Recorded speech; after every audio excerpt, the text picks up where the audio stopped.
Bonjour Monsieur Malachoviez.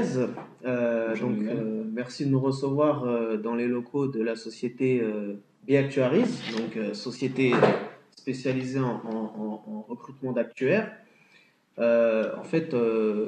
Effectivement, aujourd'hui vous nous recevez tout d'abord parce que vous êtes un des sponsors de l'événement Effectivement, ouais. qu'organise Actuaire à CNAM et nous vous en remercions d'ailleurs. Ce n'est pas le premier événement sur lequel vous nous accompagnez, donc merci. Nous apprécions ce partenariat dans la durée. Et donc aujourd'hui, nous allons un petit peu discuter avec vous de votre analyse des perspectives de carrière pour les actuaires aujourd'hui, sachant un petit peu le contexte. Donc, tout d'abord, je voudrais vous demander ce que vous pensez de l'impact de toutes ces évolutions réglementaires à l'échelle de l'Union européenne. Alors, évidemment, la conférence traite de l'agenda directive, mais on sait bien que c'est aussi beaucoup la solvabilité 2 qui occupe quand même beaucoup les actuaires en ce moment. Donc la grande question, c'est est-ce qu'en termes de recrutement de la part des compagnies d'assurance ou même des sociétés de conseil, même du régulateur d'ailleurs, est-ce que aujourd'hui vous diriez que les recrutements induits par la mise en place de Solvency II dans les compagnies d'assurance représentent une part significative dans les recrutements d'actuaires aujourd'hui? Bah, en effet Lionel, aujourd'hui on a beaucoup de demandes de recrutement pour la mise en place de 22.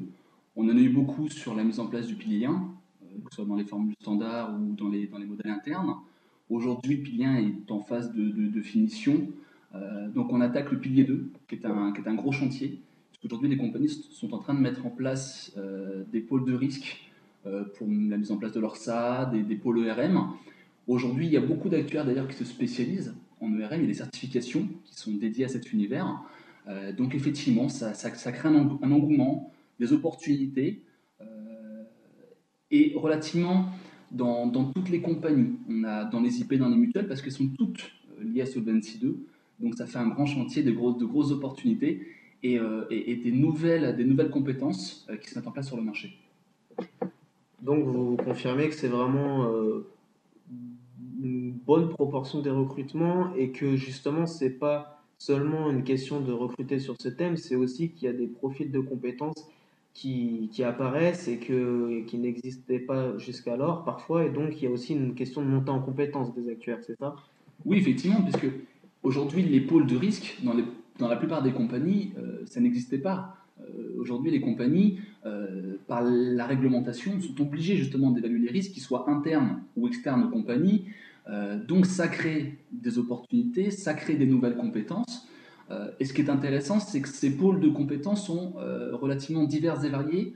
Donc, on fait appel effectivement à plusieurs compétences diverses pour évaluer au mieux les différents risques de l'entreprise. D'accord, merci.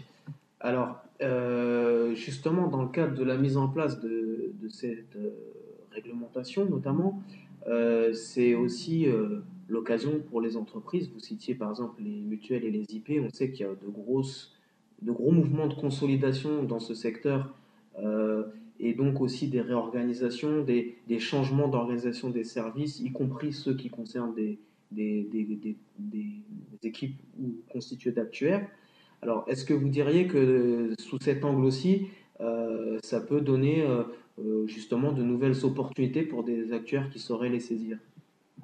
Bah, évidemment, aujourd'hui, il y a beaucoup d'opportunités hiérarchiques dans un premier temps, des acteurs en place qui vont prendre effectivement ces pôles de risque, ces pôles de gestion de risque. Donc ces gens-là vont avoir effectivement une évolution de carrière. Et puis il y a tous ces gens qui vont devoir intégrer ces équipes. Donc des gens qui vont venir de différents univers, de différentes compétences.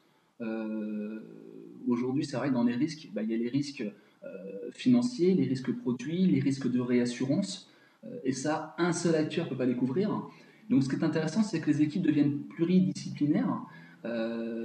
Et on demande également aux actuaires d'évoluer en compétences, non pas seulement techniques, mais d'ouverture d'esprit et de travailler en mode projet. Et ça, c'est vraiment quelque chose de novateur dans cet univers. Et les écoles en tiennent compte. Donc les acteurs de demain travaillent déjà en formation sur ces nouvelles opportunités, parce que le métier de l'actuaire, il est en train d'évoluer et c'est en train de changer. D'accord, merci. Euh, En ce qui concerne le métier d'actuaire, qui est basé quand même essentiellement sur les statistiques, on sait qu'il y a un usage intensif de l'outil informatique, et notamment pour faire des traitements de données en grand nombre.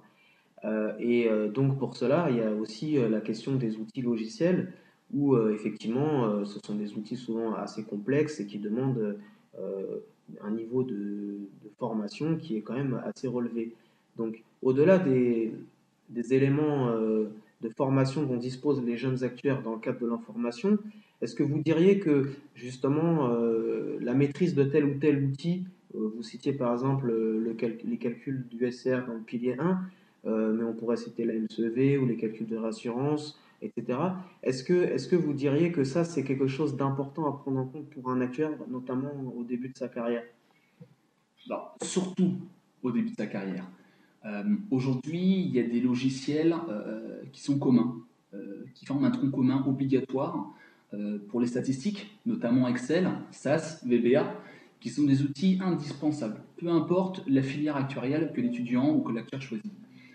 Ensuite, effectivement, en fonction de l'univers dans lequel l'actuaire se tourne, que ce soit financier, tarification, réassurance, que ce soit en prévoyance ou autre univers, il y a des logiciels, effectivement, qui sont associés. Et ces logiciels, ils sont complexes, effectivement, et ça demande beaucoup de temps pour les maîtriser.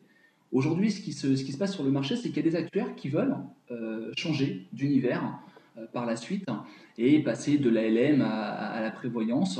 Euh, et là, on a effectivement sur le marché un problème qui se crée, c'est qu'ils ne sont pas opérationnels sur les logiciels.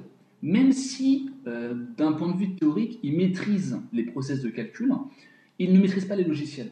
Et ça, effectivement, ça crée des barrières pour les recrutements, pour les entreprises, parce que ça demande du temps de formation. Et maîtriser un logiciel, ça demande beaucoup de temps. Or, une entreprise qui a besoin d'une expertise, d'une technicité, eh ben, ils ont besoin que le recrutement, que la personne qui intègre l'entreprise soit opérationnelle de suite ou à très court terme. Or, la demande de logiciel ne le permet pas. Donc, on conseille effectivement, en tout cas aux étudiants ou aux personnes qui veulent changer de filière, de se former sur ces logiciels, soit sous forme de stage, soit par les alternances pour les étudiants, s'ils le peuvent. Essayez de bien savoir dans quel univers vous voulez vous tourner pour maîtriser les logiciels ou commencer à maîtriser ces logiciels qui sont une étape importante, voire souvent indispensable par les entreprises qui réclament cette maîtrise de suite. D'accord, merci. Euh, Ensuite, se pose aussi une autre question sur notamment Solvency II, la mise en place de Solvency II qui a un calendrier qui est en train d'évoluer avec la directive Omnibus 2, mais dans l'absolu, il y a un projet de mise en place de Solvency II, et une fois que c'est mis en place, c'est mis en place. Il y a quand même des choses à